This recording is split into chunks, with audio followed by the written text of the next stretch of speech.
Audrey Hepburn is an iconic figure known to most for her brilliant acting, radiant beauty and style, endless efforts for children in need, as well as her charm and grace.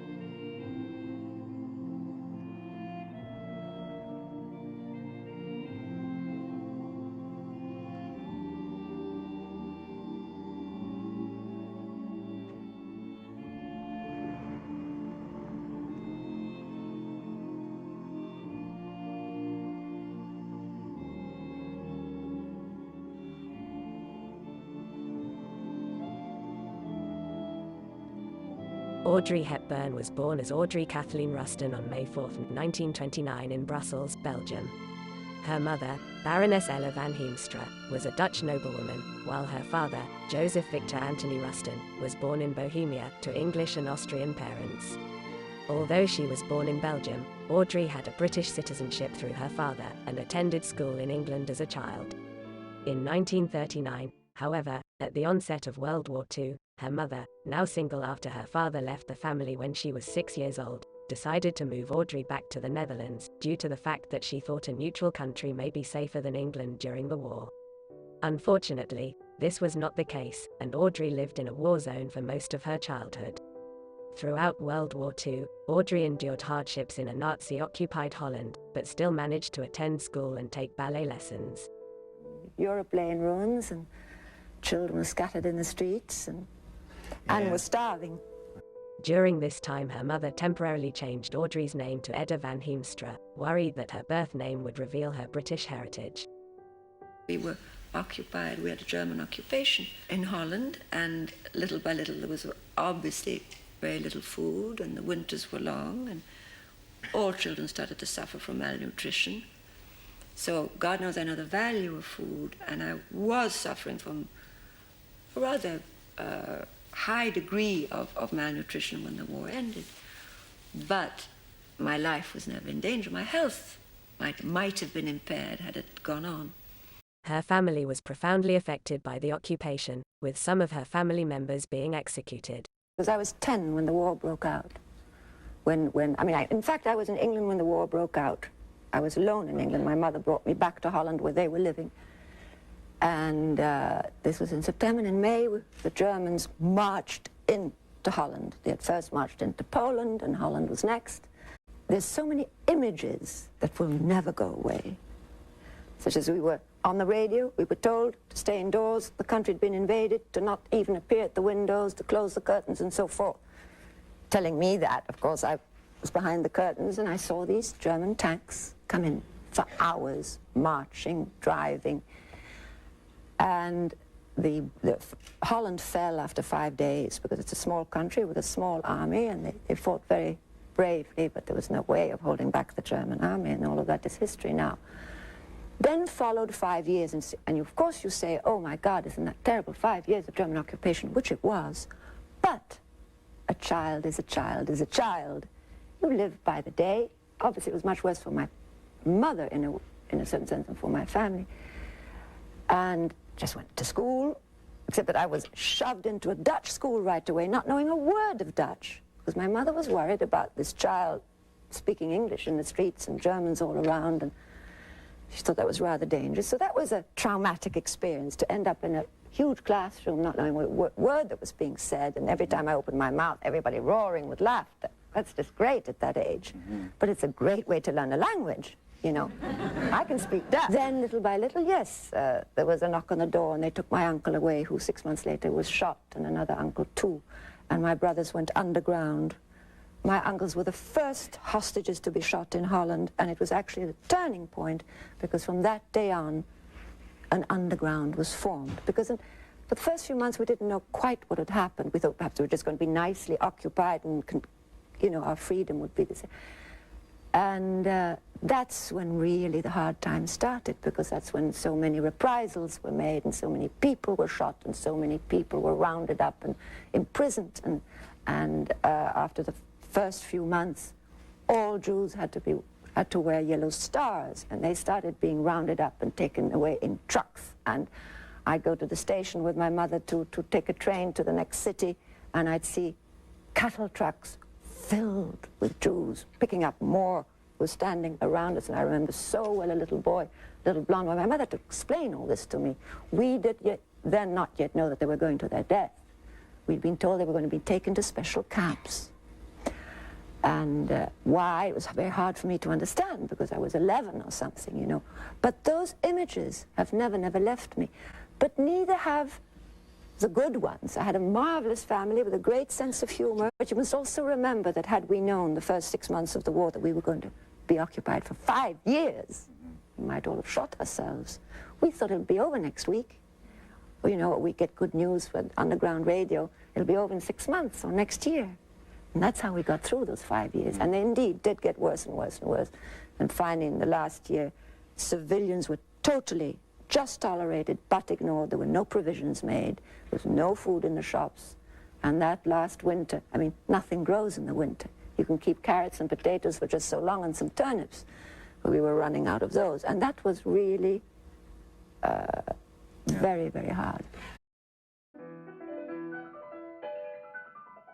After the war ended in 1945, Hepburn moved with her mother and siblings to Amsterdam, where she began ballet training under Sonia Gaskell, a leading figure in Dutch ballet, and Russian teacher Olga Tarasova. Hepburn moved to London after accepting a ballet scholarship with Ballet Rambit. She supported herself with part-time work as a model, and dropped Ruston from her surname. After she was told by Rambit that despite her talent, her height and weak constitution, due to being malnourished during the war, would make the status of prima ballerina unattainable, she decided to concentrate on acting. During her early 20s, Audrey studied acting and worked as a model and dancer.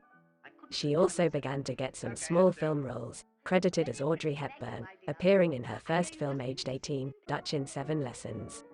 As a result of her multinational background and traveling with her family, she learned 5 languages, Dutch and English from her parents, and later varying degrees of French, Spanish, and Italian.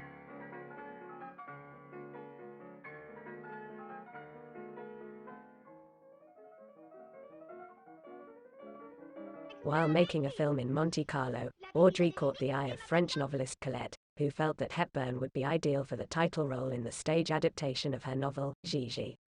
Despite her limited experience, Hepburn was cast, and went on to earn praising reviews when the play opened on Broadway in 1951. Her next project took her to Rome, where she starred in her first major American film, Roman Holiday, in 1953.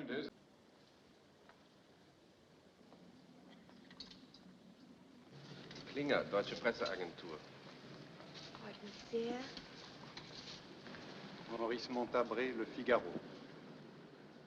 Audrey utterly charmed audiences, and won an Academy Award for Best Actress.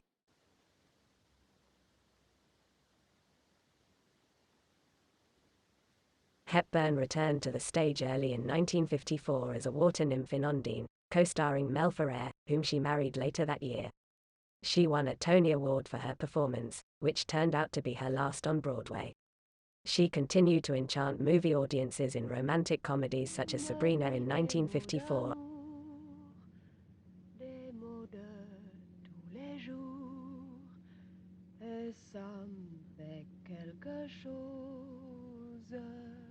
And Funny Face in 1957. As well as in major dramatic pictures such as War and Peace in 1956. Not ordinarily.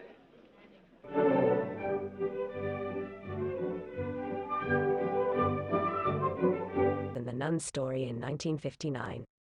She continued acting on the big screen, and in 1961 went on to portray the iconic character of Holly in the world-famous Breakfast at Tiffany's. After appearing in many more films, she starred in the thriller Wait Until Dark in 1967, receiving Academy Award, Golden Globe and BAFTA nominations.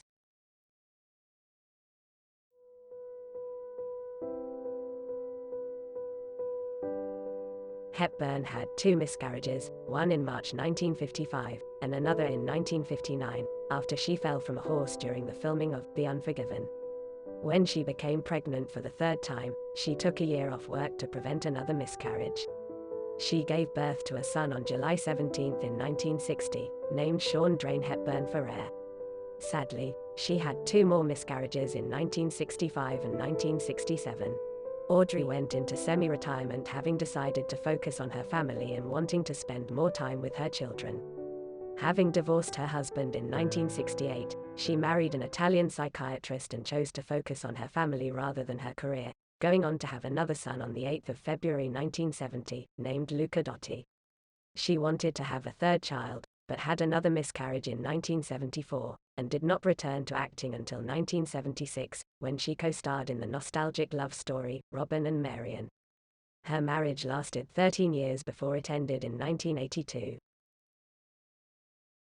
She appeared in a few more films, and in 1988 began a new career as a special goodwill ambassador for United Nations Children's Fund.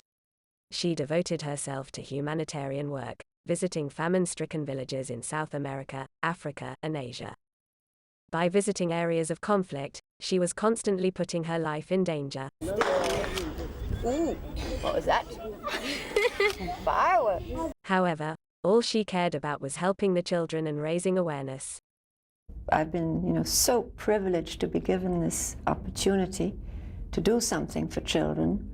And it actually was a great relief for me because I've sat in front of television so often and been frustrated, or seen photographs or read articles about Ethiopia, and I've been so pent up with that feeling which most of us have, is you can't do anything. And the idea that now I can, however little, is a great relief, and I went very eagerly. She received many awards for all of the humanitarian work that she had done, and in December 1992 was awarded with the United States' highest civilian award, the Presidential Medal of Freedom. My father leaving us left me insecure, for life perhaps. I do think there are things that, that experiences in childhood form you for the rest of your life.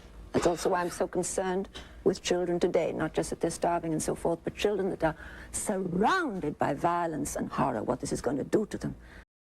From 1980, Hepburn was in a relationship with Dutch actor Robert Wolders, after meeting him through a friend during the later years of her second marriage. In 1989, she called the 9 years she had spent with him the happiest years of her life, and stated that she considered them married, just not officially. Upon returning from Somalia to Switzerland in late September 1992, Hepburn began suffering from abdominal pain.